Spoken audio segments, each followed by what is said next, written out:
Welcome back everyone. My name is Lauren. I am a Go Diaper Free coach.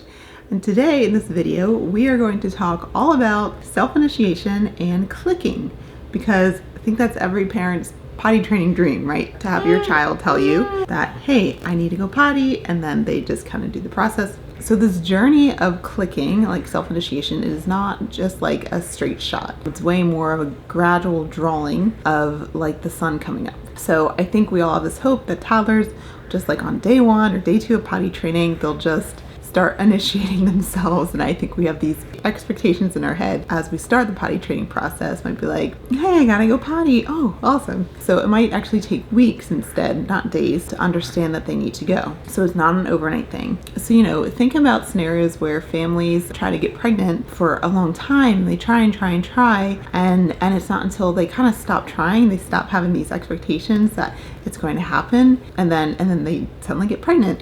Or even like when you're 40 weeks pregnant and you're like, okay, when am I going to go into labor?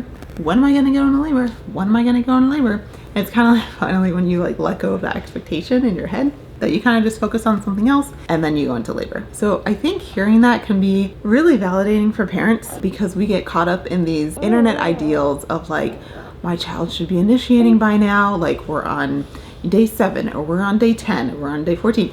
And like, it takes time and it takes support from you, the parent, to be able to kind of spot these signs and have it help click with those bodily signals. Okay, so how do we know what clicking looks like? So basically, first, the child has no idea. Like, they're clueless about like if they pee through their underwear, they just keep playing. Like they are oblivious, no reaction whatsoever. So it's almost like it's happening to someone else. So it's really helpful to visualize, because we can be like, okay, is my child past this point yet? So it's not like just like a light switch on and off. It's more like these little awakenings. So the next progression might start with a surprise, like an oops. Like look down after they pee in their pants are wet, and they look down like, oops. Okay, so then it moves to your child kind of currently realizing in the moment that they're peeing. The step after that is they kind of recognize, oh, I need to pee, right? So any movement along that spectrum is actually really good. It's like just a tiny little step towards that final thing. So, okay, so one more time. It's clueless to I just peed to I am peeing to I need to pee. So that's a progression. So by following the process in the book, you'll see your child move through these steps, which is considered a click. So every little step is huge. It's a celebration. And I think as parents, it's really easy to get discouraged if they're not initiating right away. But if we break it down into these small milestones, it feels way more attainable that way. So here's a few scenarios that could happen. It could be disgust at feeling wet, or suddenly being super interested in like their diaper. So maybe they even give you this like apologetic look, or like try to hide after they have an accident or something, or sometimes it's just a little thrill or discomfort that they might show. Or that classic like grabbing the crotch move. So all these things, wow, even if they're super subtle, tell you something. It's like, hey, I'm starting to notice what's happening down there. So it's like a little light bulb going off. And once you see those signs, you can move forward with whatever potty training plan you're in, usually in phases or blocks. So you're watching for these signs. You're being like a detective, essentially. So what if you're weeks into potty training and you're still not seeing these signs consistently? So according to the Tiny Potty Training book, this is what Andrea says. So if you're at the beginning of potty training, or even somewhere in the middle, and things are not clicking, the solution is to do another focused naked day. So look for any type of awareness during this extra day and really observe any of those signs I just mentioned. So any of those count as awareness. So the key here is that every single time they start to pee or poop, you're right there gently guiding them to the potty, or even like bringing the potty to them. So it's all about that association, right? So, and while you're doing this, keep your language simple, like pee goes in the potty. So no pressure, no forcing, just connecting the dots. You have to be like a hawk, watching for any signs of clickage.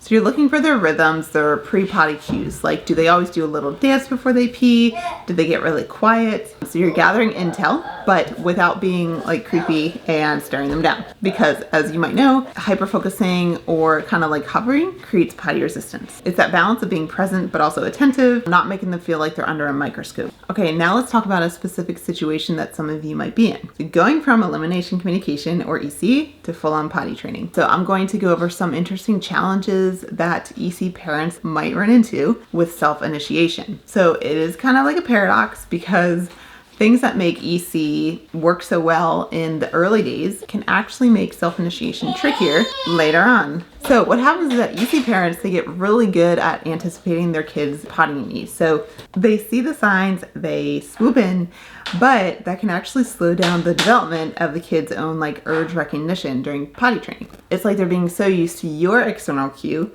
that they don't really tune into their own internal signals. This is something that could happen. What's the solution? So you have to dial back those easy catches and the constant prompting, at least in the initial first days of potty training.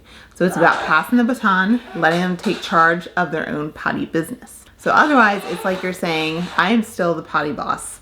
And they're like, okay, cool. I'll just wait for your cues. So we've talked about what can get in the way of self-initiation. Now let's switch gears and talk about what we can do to actively encourage it. So I have a few helpful strategies here for you. So one that's super effective is reflecting back what you see. So if your child suddenly starts moving kind of funny or doing a little like wiggle dance or grabs their crotch, you can put words to it. You can say, oh, I see you grabbing your crotch. I see you kind of dancing. You need to go pee-pee. I don't recommend asking because your child will likely say no unless you have a child that says yes and means yes and says no and means no. So, but yeah, reflecting helps them connect the feeling with the words and the action. So you're basically narrating their body experience. Another positive sign to watch out for is what we typically call a pre-pee. So it's when your child tells you they need to go when they've released like a little bit of pee, but like before they release the whole thing. So I think this is more common in boys, although I could be wrong, but I think they just let out a little bit to like release the pressure and then they say, I need to go potty. So it means that they're starting to recognize that sensation before it's too late. So remember that physical movement is important for learning. So gently guiding your child to the potty when you see these signs or when they tell you that they need to go. So it reinforces the whole process. A hat. A hat. So it builds that mind-body connection. All right, so remember to watch your vibe. Easier said than done, but this is something that comes up a lot in the potty training world.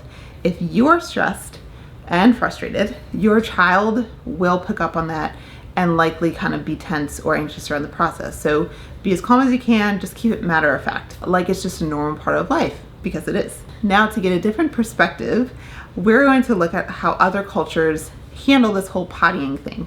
So this blog post from Go Diaper Free, Infant Potty Training in Indigenous Africa, is really, really mind-blowing. It really makes you think. So it's really fascinating. It talks about cultures where diapers are not even a thing. In many indigenous communities, there's no need for babies to tell their mother, hey, I need to go potty, because they're typically naked and free to eliminate naturally. And as soon as they become mobile, they begin moving themselves to appropriate spaces, first crawling just outside the living space, and then as they gain more mobility and awareness, walking farther away to designated areas, like the bush. So this is a stark contrast to how Western babies experience elimination. Here they are typically dressed in layers, snaps, and zippers that require adult assistance. They are also conditioned to go in a diaper rather than to develop natural awareness from birth of their body's signals. So when they do start potty training, they must be taught to tell an adult when they need to go, because they can't usually independently access the toilet, especially when they're younger, due to clothing, bathroom logistics, and learned dependence. I mean, if you really think about it, the height of a toilet to a child is similar of like a horse to an adult. You probably need a stool to get up there, and you might feel unsteady the first time or a little bit uneasy. So it's just a modern contraption that's in our culture, just like a car seat or a high chair. That's not in an indigenous culture. So in indigenous cultures, the process is much more intuitive. Self-initiation happens naturally because there are no barriers in the way. So once babies are mobile, they simply go where they need to go. And once they're mobile, there's no expectation to like ask for permission or rely on an adult for help. They are trusted to follow their instincts and gain independence far earlier than Western children. And if there happens to be an accident inside the living space of the home, they're just shooed out of the house to go in the designated area. So keep all that in mind during this process with your child, and maybe consider removing any barriers that could be in the way to help their autonomy. So you can encourage early independence by making potties accessible, dressing children in easy to remove clothing, or supporting them in recognizing their own bodily signals from infancy even. This is elimination communication, or EC in a nutshell. So a side note from my own experience, I had planned on wrapping up EC before my first son was 18 months. When you do EC, you can typically skip potty training completely early if you pass the baton, but he was a super late walker. So he didn't walk until like 17 and a half months.